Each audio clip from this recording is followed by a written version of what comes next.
It's your host Fanboy X here with a quick review before I hit the hay of Steve Rogers' Super Soldier by Ed Brubaker and artwork by somebody or another, Eaglesham. Ed Brubaker, he knew how to write a good Captain America story. This is years before guess what, he's been an agent of Hydra all along crap came out back in 2016. Something I'm stulty enough long after that story arc is ended. But I digress. Story's got good art. Mike Epting is usually the guy writing with Ed Brubaker on Captain America, but these other artists are very impressive as well. Let's see. The original collecting Dale Eaglesham. Editor Tom Brevoort. Captain America created by Joe Simon and Jack Kirby, of course.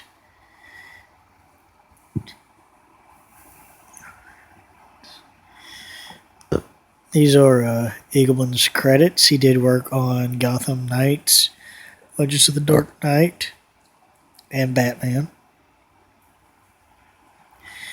The Punisher Year 1 miniseries, Fantastic Four, Amazing Spider-Man, Captain America,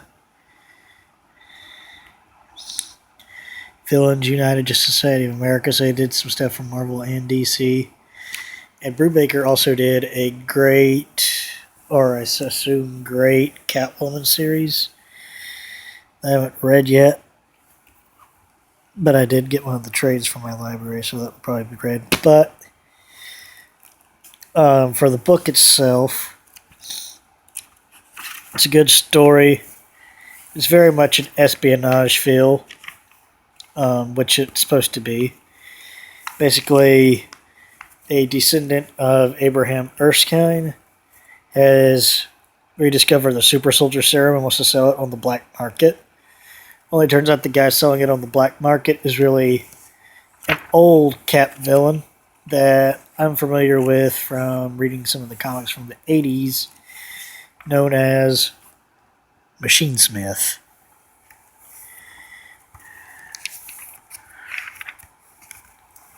Only to find out the whole thing is a big conspiracy run by Professor Erskine, the new one, not the OG. Remember, this is a descendant.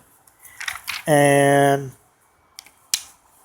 also includes Cap's origin from 1941, including this great cover of him punching Hitler. Freaking love. This is one of my favorite comic book pictures of all time. I never actually read the original version of the origin. I've read retellings of it, each one slightly different.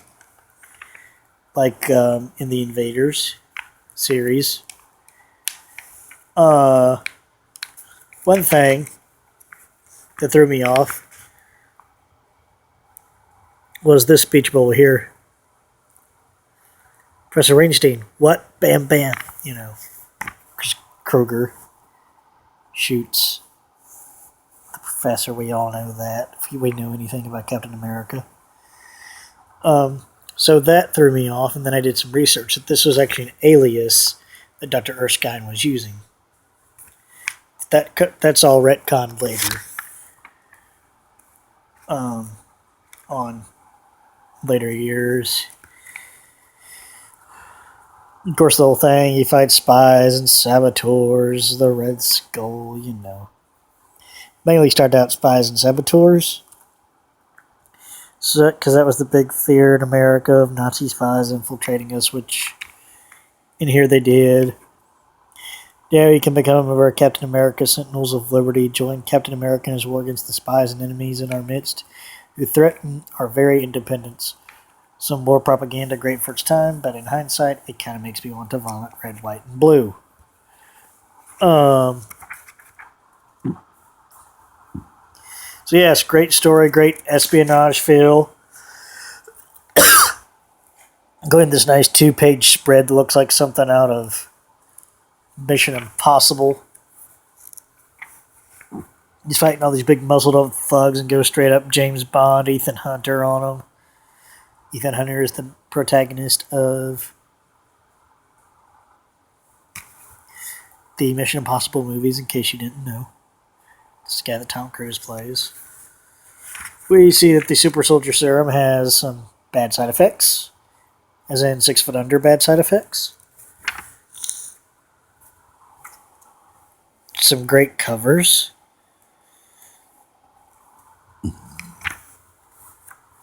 Like I said, good artwork. It's a good story. The most amazing part, we get some back info into the less than happy childhood of Steve Rogers. And then we see him battle a bunch of muscled up thugs without the super soldier serum, as he gets it stripped away by Machine Man in this issue, in this story. And then we find out that it's simply his spirit, not the serum, that makes him who he is. So you couldn't, other than the obvious lack of muscle structure, you couldn't tell that anything had gone down. He even says, because size and strength aren't enough. The bull is bigger than the bullfighter, after all. I'm not an underdog you want to ever want. Skills matter, and I'm not an underdog you ever want to bet against. Not if you know anything about me. So going back a few pages, those meetings and that scared, skinny, little, sickly Steve Rogers, that was where the man I became was really born. Not in the fires of war, not in a government lab, but inside a sense of justice. And the man I became is also the best trained combat fighter in the world. That training didn't just simply vanish because Machinesmith somehow turned off the super soldier serum inside me. Very well written dialogue. So, all in all, I give this Cap story a 10 out of 10. So, I highly recommend picking up Steve Rogers' Super Soldier, giving it a read. This is Fanboy X, over and out.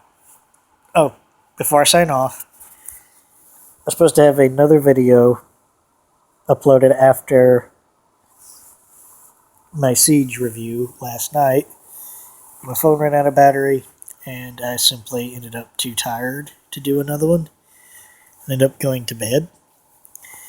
So sorry for the delay, but here's a great second video. It was a choice up between this or War of the Iron Men, which is a great Iron Man story. And I went for the good Captain America story, especially with that espionage feel to it. It's a great conspiracy tale involving Captain America. And a little blooper on my end is, as I was reading it, I didn't realize it takes place